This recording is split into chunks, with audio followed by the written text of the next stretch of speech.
Right, Cadola, a Hong Kong-based brand at the budget end of the watch nerd spectrum, but instead of pumping out the usual safe, forgettable AliExpress homage stuff, they've gone all in on originality and 1970s motorsport themes.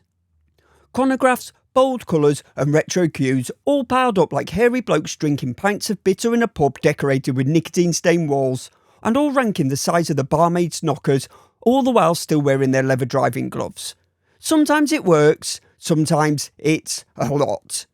Which brings us neatly to this. This is the brand new 1064 Slipstream meca-quartz, and yeah, I actually quite like this one. But no, I still don't sit in pubs drinking beer and ranking ladies. Not because I don't want to, I'm just petrified of Mrs. Lume. And as usual, I'll be giving this one away to one of my channel members, so if you fancy the chance of grabbing this and every other watch that comes in for review, then please consider joining the Fully Lume family by hitting the join button below the video. And while you're there, a like and subscribe would be amazing. Thanks. First impressions, and yeah, this is very much a budget watch. Not in a bad way, just it's not pretending to be something it isn't. It actually feels well put together, like nothing's falling apart and nothing feels badly done, but you can tell where they've saved a bit of money here and there. But honestly, I'm absolutely fine with that, because not everything needs to be a perfectly finished, overbuilt thing. Sometimes you just want something that's a bit of fun, doesn't cost the earth, but still feels like it'll last longer than a weekend. And this does that. Finishing wise, it's nothing special, but what's there is done properly. It doesn't feel sloppy, it just feels competently done for the price. The bracelet though, I'm really not sold on it. It's a bit jangly, and the clasp is a basic stamp one that just feels a bit meh. But if I'm being honest, this shouldn't even be on a bracelet. This is screaming out for a leather racing strap, something perforated with a bit of character, and I think it would completely change the watch. Because the design, this is where it actually gets good. I really like this style. It's got a lot going on, but it works. And the colours against that grey, they just pop nicely. It's fun without being a mess. There's a few colour options as well. Grey, black, blue, red, and then there's this really stunning dark green, which will probably be the one I go for if it was my money. Specs wise, it's all pretty straightforward and pretty much par for the course for this end of the market. It has a 41mm brushed stainless steel case, about 46.5mm lug to lug and 13mm thick. It has a slightly domed mineral crystal with heaps of AR coating, a screw down case back and push pull crown, helping it achieve a pretty decent 100 metres of water resistance. The dial and the hands are treated to a bit of C3 Lume, and inside it's the Seiko VK61 meca-quartz, so you get that nice snappy chrono hand without having to deal with a full mechanical. The bracelet's just a basic brushed oyster style and comes with a stamp clasp with just 3 micro adjustment holes. But anyway, back to first impressions. It's cheap for what it is at around $220 or £165.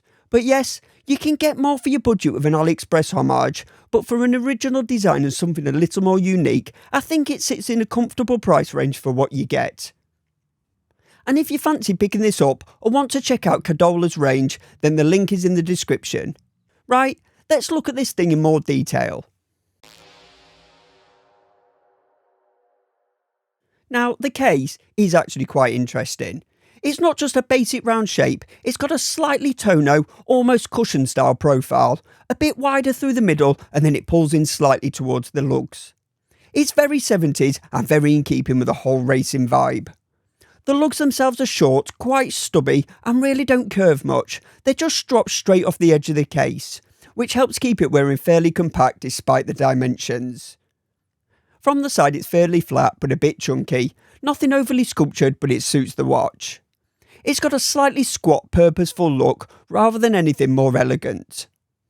The crown and pushers sit quite tight to the case, which helps keep everything looking fairly compact and integrated.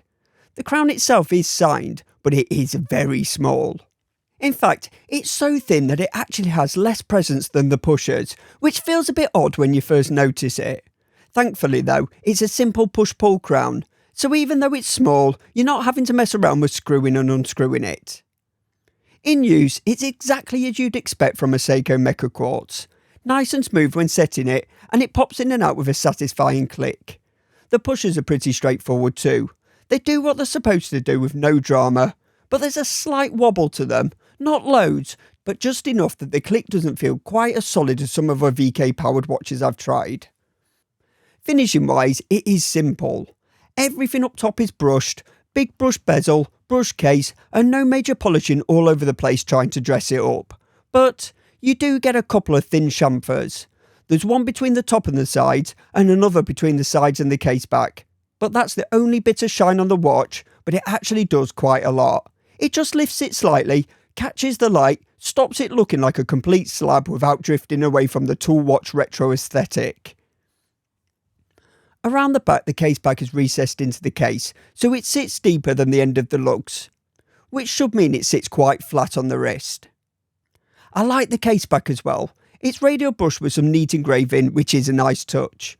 Because at this end of the market, you're usually getting something pretty basic, either completely unfinished or just a bit of lazy polishing.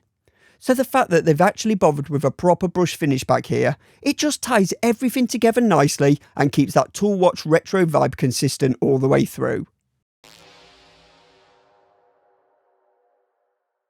Now the dial, and this looks like where Cadola focused the majority of their design budget. There's a lot going on here, but it doesn't feel like too much of a mess. It's actually pretty well thought through, which at this price is never guaranteed. The base dial's a textured grey. It's a bit grainy, almost sandy, which really helps push the design more towards a rugged tool watch vibe and makes it feel very masculine.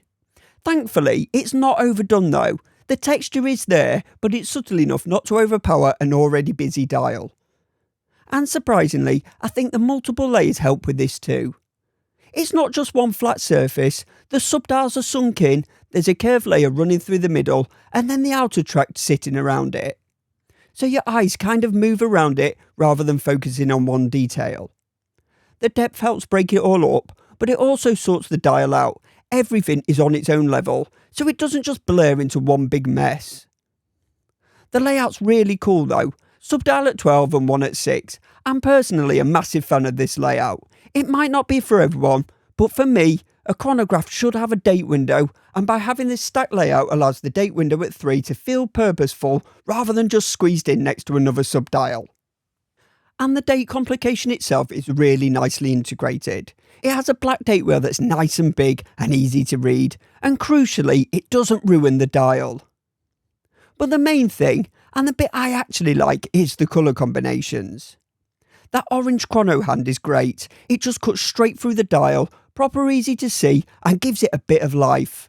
Like it's the only part of the watch that's actually in a hurry. And then the little blue hands at the subdials shouldn't really work, but they do. It's a bit random, but against the grey and black it just adds something and stops it feeling a bit too serious, which, let's be honest, is not serious. The markers are decent as well, applied, fairly chunky, and a bit of that off-white lume so it's slightly retro without looking like it's been artificially aged with a tea bag. The branding is in an uncontroversial position at 9 o'clock, but I quite like it. It doesn't feel like they've just slapped it on the dial without a second thought. It's been integrated into the design with a mirrored notch to the one at 3 o'clock housing part of the logo. So yeah, the dial, it's busy, but it works. There's enough going on to keep it interesting, the colours actually do something, and the different layers give it a bit of depth. And the lume, which is, well, okay. It has C3 on each baton marker as well as the hour and minute hands. The hands are reasonably strong to start with and last a decent amount of time, whereas the baton markers are a bit underwhelming. But, to be fair, the priorities are at least in the right place. It makes far more sense to be able to see the hands for longer, rather than just having a load of batons glowing all night with no real way to actually read the time. On the wrist, it's very comfortable and wears well on my tiny 6¼ inch wrist. It sits flat and close thanks to that recessed case back. I have to wear it quite tight though, just because of the limited micro adjustment. Now, I'm totally fine with that. I can comfortably wear a watch tight, but if you're quite finicky with how tight or loose you like your watches, it's definitely something to consider. That said, if I was keeping this, the bracelet wouldn't really be an issue anyway, because I'd be putting it straight onto a strap. The bracelet is easily the worst part of the watch. It just feels a bit cheap and a bit underwhelming. And you could be mistaken for thinking the steel clasp is made out of aluminium foil, or aluminum, for all you Yanks that like to butcher the language. Jokes. Please subscribe. But overall, bracelet not included, I really like this one. Yes, it's not the highest quality watch available for the money, and yes, your money will stretch further if you go for one of the usual AliExpress staples. But I don't think you're getting something this original or this fun. And sometimes that's worth just as much as immaculate build quality and finishing. Thanks for watching, please like and subscribe, and I'll catch you in the next one.